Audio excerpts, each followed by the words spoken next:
नमस्कार, आपण बघत आहात CTV न्यूज नजर प्रत्येक बातमीवर। हिंदी आणि मराठी भाषेत बातम्या प्रसारित करणारे जिल्ह्यातील एकमेव channel, sponsored by Sukhkarta associates. आणि आता पाहूया गेल्या 24 तासातील बातम्या पटापट।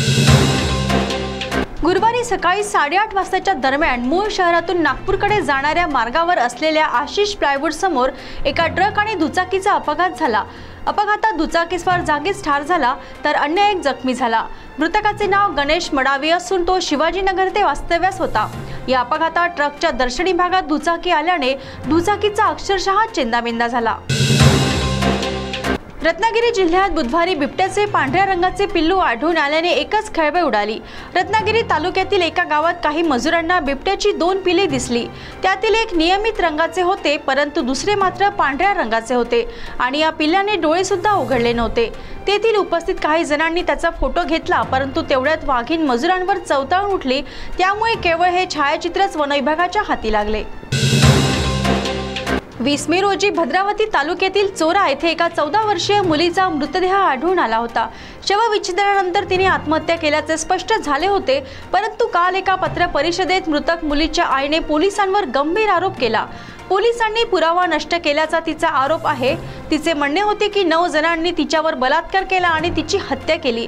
त्यामुळे ह्या प्रकरणाचे गूढ अधिकच वाढले आहे। फार पूर्वीपासून चंद्रपूर शहरातील पडोली आणि ताडाळी परिसरात पेट्रोल आणि डिझेल चोरीच्या घटना आणि डिझेलची अवैध विक्री हा नित्याचाच विषय झाला होता। मध्यंतरी काही काळात हे प्रमाण कमी झाले होते, परंतु आता पुन्हा डिझेल चोरांनी उचल खाल्ली असून या परिसरात डिझेल चोरीचे रॅकेट सक्रिय असल्याची माहिती विश्वसनीय सूत्रांनी दिली आहे। चंद्रपूर जिल्ह्यातील गुप्ता कॉल वॉशरीज कंपनीत एका सुरक्षा रक्षकाचा कर्तव्यावर असताना मृत्यू झाला। त्याच्या मृत्यूला कंपनी व्यवस्थापन जबाबदार असल्याचे स्थानिक उसगाव वासियांनी प्रतिनिधीजवळ सांगितले। या सुरक्षा रक्षकाच्या मृत्यूची बातमी मिळताच गावकरी कंपनीवर धडकले। मृतकाचे नाव विजय माहुरे असून तो भोयगाव येथील निवासी होता। जिल्ह्यात तापमानाचा पारा चांगला चढला असून कंपनी मात्र सुरक्षा रक्षकांना पिण्याचे पाणी तसेच सुरक्षा साधने देत नसल्याचा गंभीर आरोपही कंपनी व्यवस्थापनावर करण्यात आला आहे।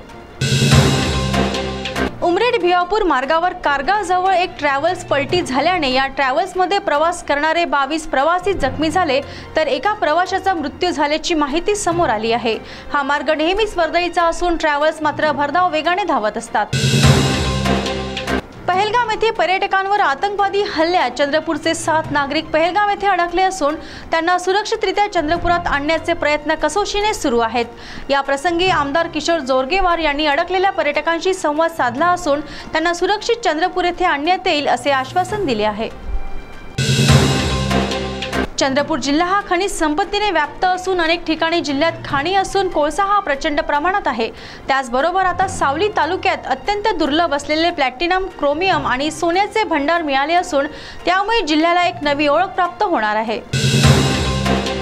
जगप्रसिद्ध ताडोबा जंगल पर्यटकांसाठी व्याघ्र दर्शनाचे प्रमुख केंद्र बनले आहे, परंतु चंद्रपूर येथील तापमान 46°C जवळपास गेले असून त्यामुळे बाहेरील पर्यटकांनी आपले पर्यटन रद्द केल्याची माहिती समोर आली आहे।